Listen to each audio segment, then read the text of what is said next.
Hey everybody, how's it? Good morning. This is Jeeps here, your old composer here at the World Music Reaction and Review channel. And I did not have any intentions on doing anything this morning for the channel, but I got up this morning, friends, we all were gonna go, early session, let's go surf, and it was flat. It's supposed to pick up later, so came back here and I'm chilling out. And as I was going through my list, very long list that I'm getting on this channel, and something very interesting came up for me that kind of went, bing, I remember Donkey Kong. Now, I remember Donkey Kong as ladders and barrels and stuff, but that's because I played it back in the 1900s. This one's called Donkey Kong Country, and the name of this track is called Aquatic Ambience. And so I decided to look up, do a little bit of homework before I did this, and come to find out that the composer is by the name of David Weiss. And this particular version, I think from what I'm reading here, this isn't Wikipedia, I just found a web page, is this like 1993. But Mr. David Weiss has been a composer for a very long time. And from what I gather, this particular song or track is revered as one of his best or better pieces of the Donkey Kong series. It's actually been remade and recut a few times by instrumentalists and stuff. So that's always an honor. You know, when you do something and other people come around and they do their own interpretation of it, that means that that composer made a wonderful impact on them creatively. As I'm sure if you played this, it has for you, because that's why it was suggested to me so many times. Sometimes I get a group of people from a particular game that'll come and bomb me on my comments, which is fine. I'm all down for the journey. So let's get ready to do this. Thank you so much in advance for those of you who have been buying me a cup of coffee. Some of you dropped by Patreon. Thank you. Where was I going? Oh, and also the links for the headset and all that. And also I just opened up Twitch so that you guys can teach me how to play video games. And in return, I'll do live streaming reactions. So the Twitch link will be down below as well. All right, that was a very long intro, but I got time. The surf isn't picking up for another 4 or 5 hours. Let's do this. This is Donkey Kong Country. The name of this particular track is Aquatic Ambience. All right.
Okay, I got to stop at some point. I'll try to make this short.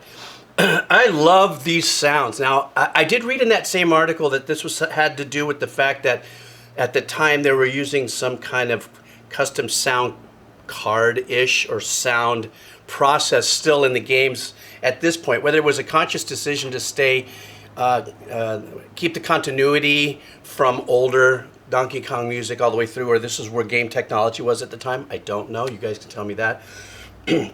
But I love that some of these sounds to me seem like a retranslation of early synthesizers like the DX7 or the Juno 106.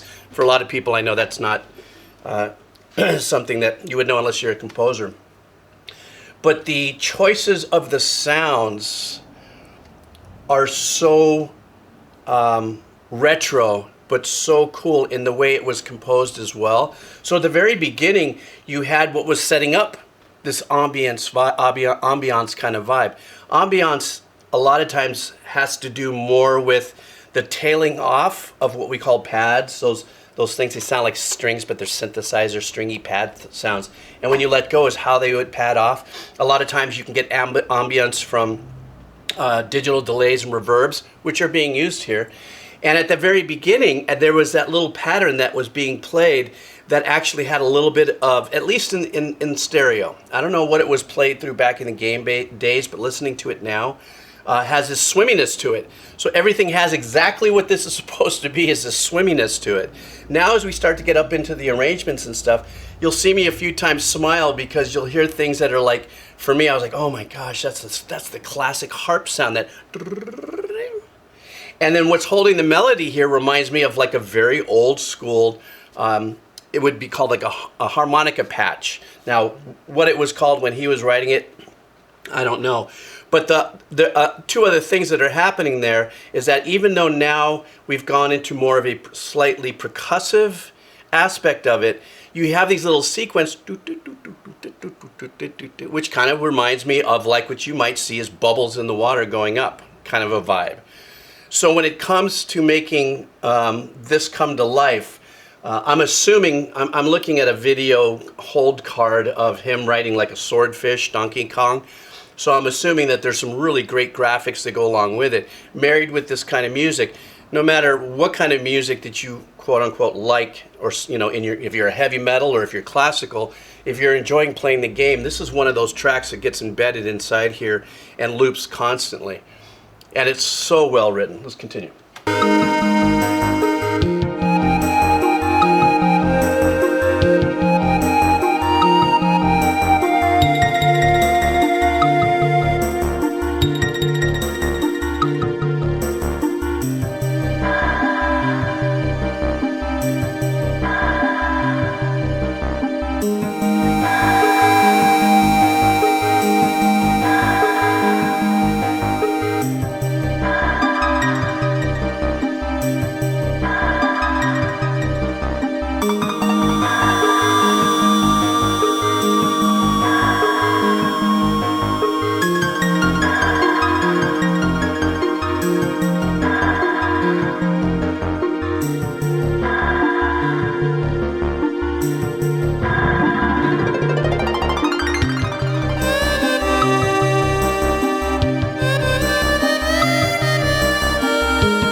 Oh, I guess maybe this fades out. Maybe this is where the track loops in the game or something. I love the switching off of the melody. So you had the harmonica sound that was holding the main part of it, but when it kind of flipped into another part of the melody, maybe like a B section, I would say, he changes the instrument to more of, dare I say, fluty-like or reed-like kind of sound. One of the other things, or a couple of other things I want to bring up before I dig out, is what was magical about this for me too is the intervals. And if you're not a musician, the word intervals, I think we all understand, but if you're not a musician, the intervals between the notes, which is, you can see, if you see my keyboard, you could do a chord, and within this chord you have all these keys that you can play in between it to make it sound full and rich. But he used particular intervals that kept it nice and wide open, maybe just 3 notes in those chord changes he was playing in that synth pattern, so that these intricate little melodies could wind through without it being overloaded. Now, whether that was a choice that he made as a default setting because of his limitations of what the sound card could produce. Or, I mean, I don't know. I'd have to have a podcast with him on this. But by virtue of leaving those chord changes wide open, the swimminess of the melodies, no pun to the name of the track, were able to really come through. And something else that was really super cool is that the use of the tambourine, the thin tambourine sound like an old TR-808 or something of that nature. This is just nostalgia for me. It's a big nostalgia vibe that I got from this. Also the kick. The kick wasn't really a kick as much as placed in the mix as like a kick, but it was part of the percussive arrangement where you heard kick, kick, and he had a delay off of it. So he did these really intricate little things to add moments of, to maybe break a little bit of the monotony, whether it was like a of that harp, or every now and then there was a little answer back to a melody with a sub melody of some other higher percussive sound. So I think that's the magic that I'm learning about what these composers have to keep in mind when they do this, is that if you are on a level for X amount of hours or whatever the case is to also try to write something that doesn't become monotonous, and that's a scary thing for me. I was like, really, listen to my stuff 5 times in a row. I get it's monotonous to me. But anyhow, this was a great nostalgic drop for me in the sense of all the sounds I was listening to. Brought me back in the 70s in my old studio with my dad and having all these little toys like the DX7 and the 106. Anyhow, listen, unexpected drop here for you. Thank you for hanging out. Cup of coffee. Check out the link for Twitch. I'm going to start sometime next week. That's going to be really fun. That'll be down below. I haven't put anything yet, so when you see it and it's empty, that's because I haven't done anything yet. And that's it. So listen, you guys have a wonderful weekend. I have a huge list of tracks that I'm going to be doing, and I think it'll last me for at least a couple years. You guys take care. Have a killer day. See ya.